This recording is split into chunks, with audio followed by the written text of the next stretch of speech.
E nós já estamos de volta com o Manhã da Piedade, né? Você já sabe, programa da Padroeira de Minas Gerais. Estamos ao vivo aqui pela TV Horizonte. E o nosso assunto hoje, um programa muito especial sobre o Dia da Consciência Negra. E agora nós vamos falar sobre preconceito. Aí você ouve muito falar essa palavra, né? Mas o que é o preconceito, né? Olha só, gente, significa juízo de valor preconcebido sobre algo ou alguém, né? Opinião ou mesmo pensamento que são construídos a partir de análises e, na maioria das vezes, sem fundamento, conhecimento nem reflexão alguma. Como hoje é uma data especial, nós queremos entender mesmo como é a construção social deste preconceito. Então, para falar melhor sobre este assunto, está aqui conosco no estúdio o psicólogo Jair Stacanelli. Bom dia, Jair. Bom dia, Síria. Bom dia, pessoal de casa. Para resumir o que a Síria colocou agora... Preconceito, então. O preconceituoso é burro.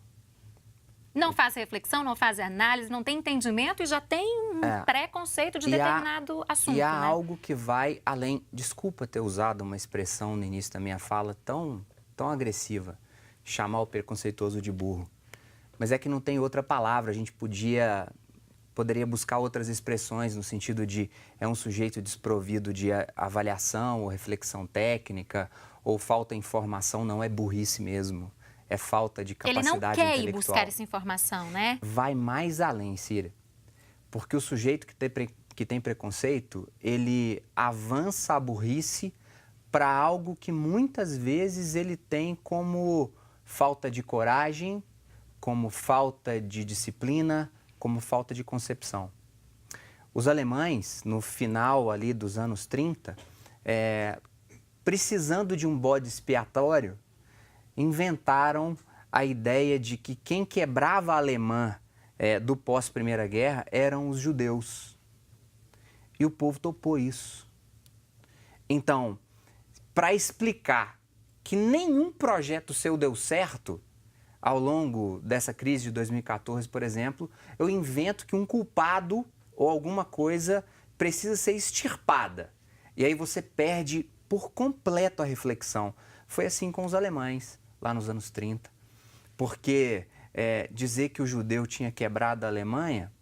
E aí, no fundo, eu vou colocar agora uma filósofa importante, Hannah Arendt, por exemplo, que vai dizer que o alemão que operava a máquina de gás... não era um sujeito que tinha ali um preconceito enorme, eram psicopatas e tudo mais. Não.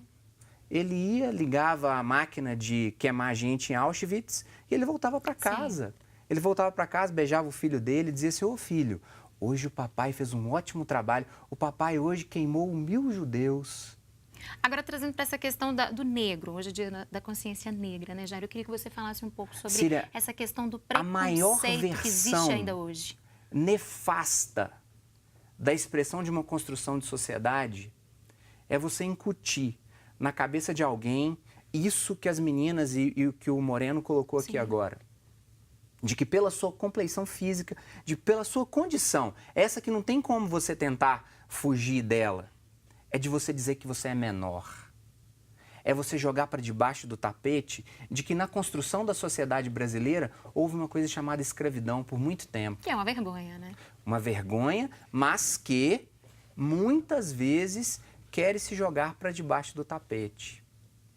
Eu trouxe uma história hoje de uma ativista negra no meio dos anos 50 do século passado, a Rosa Parks, em Montgomery, capital do Alabama, um estado do sul nos Estados Unidos. A hora que a produção quiser colocar essa foto, porque é um personagem vai colocar no monitor pra gente? É isso, muito produção? Importante. Ok, já está aqui no monitor. Temos aí o Obama, que é um negro muito reconhecido, negro e brilhante, né? Você imagina que nos anos 50, nos Estados Unidos, um negro entrava no ônibus pela porta da frente, ele pagava a passagem e ele tinha que descer. Ele pagou a passagem pela porta da frente, ele tinha que descer e ficar nos bancos de trás do ônibus. Ele não podia atravessar o corredor do ônibus. Ele pagava, abaixava a cabeça, descia e entrava pela porta de trás, porque aos negros era reservado o lugar de trás. Como esses negros utilizavam muito o transporte público, voltando do trabalho, voltando das periferias, das fábricas, e indo para a periferia para poder morar e encontrar com a família deles, uma moça que até então não era uma ativista de fato, ela era costureira e ela estava muito cansada. Eles colocavam, no lugar onde se segura nos ônibus, a palavra colored, de cor. Ou seja, a partir da plaquinha colored, os negros tinham que ficar para trás do ônibus. Só que nesse dia, o ônibus estava com muita gente no fundo e ela estava cansada. Ela estava sentada onde o Obama está sentado ali, exatamente naquele mesmo lugar. Entraram 3 brancos e o motorista gritou da cadeira dele: "Por favor, senhora, deixe o lugar para eles entrarem." Só que ela estava cansada. Foi um dia pesado de trabalho. Ela não era uma ativista. Só que ela se recusou a levantar. 2 outros negros se levantaram e um branco ficou em pé. E o motorista gritou para ela de novo: "Tá na hora de você se levantar." E ela não se levantou. Porque ela viu que havia dignidade no cansaço dela. Eu não tenho que me levantar por conta disso. Mesmo porque a plaquinha não estava no lugar especificado para ela. O motorista desce, chama a polícia, ela é humilhada, ela é presa. E lá no fundo do ônibus, esse mesmo ônibus que eu estou mostrando aqui agora, os negros lá atrás estavam dizendo para ela assim: "Levanta para a gente ir embora logo. Levanta para a gente ir embora." Ou seja, a mesma população que sofria pelo simples fato dela não ter se levantado, era a mesma população que estava lá com raiva. Eu tenho certeza que eles estavam com raiva. Mas é como se, dia da consciência negra, é como se essa consciência me diminuísse, de certa forma, para que eu diga assim: se tratam mal na rua, eu tenho que aceitar. E não é isso. Rebele. Né? Rebele. No fato dessa Rosa Parks, essa senhora que eu estou colocando aqui agora, que acabou recebendo de Bill Clinton e de toda a sociedade americana, porque ela começa um movimento quando ela não se levanta. Ela não se levanta. Síria, é a partir dos movimentos legais que a sociedade muda e se consolida. Então, de 1951 até 88, o crime não era nem crime de racismo. Racismo virou uma contravenção. De 51 a 88. Falávamos da Lei Áurea quando você chamou o bloco com os convidados. Mas de 51 a 88 foram apenas 9 ações na justiça.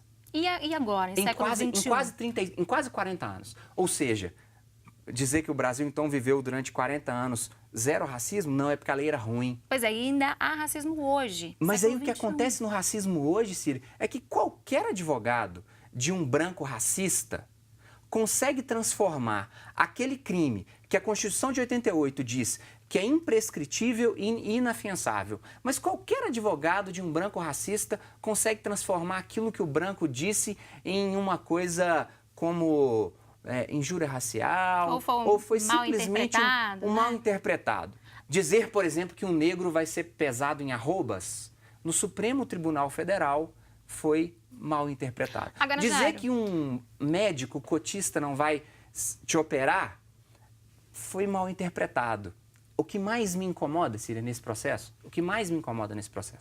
é que esses negros, lá no fundo do ônibus, pediram para que ela se levantasse, para que isso acontecesse. E aí, como eu tenho trazido toda terça-feira um trecho de um livro, eu trouxe um hoje, do Gessé Souza, Da Escravidão à Lava Jato, que diz que todo racismo, inclusive o culturalismo racista dominante no mundo inteiro, precisa escravizar o oprimido no seu espírito e não apenas no seu corpo.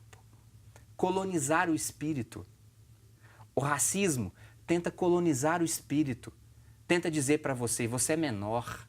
E o Dia da Consciência Negra é para exatamente a gente conseguir chegar e dizer principalmente, nenhum supremacista branco nasce.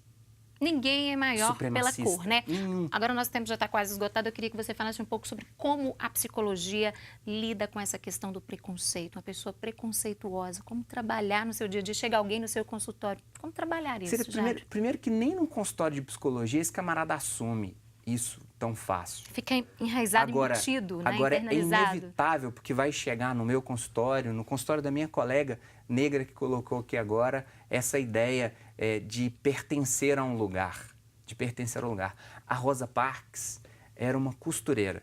E a partir da metade dos anos 50, ela se levanta junto com Martin Luther King, que na época tinha 20 e poucos anos, para fazer um movimento onde os negros boicotaram o transporte público nos Estados Unidos, no sul dos Estados Unidos, em Montgomery e no Alabama em particular.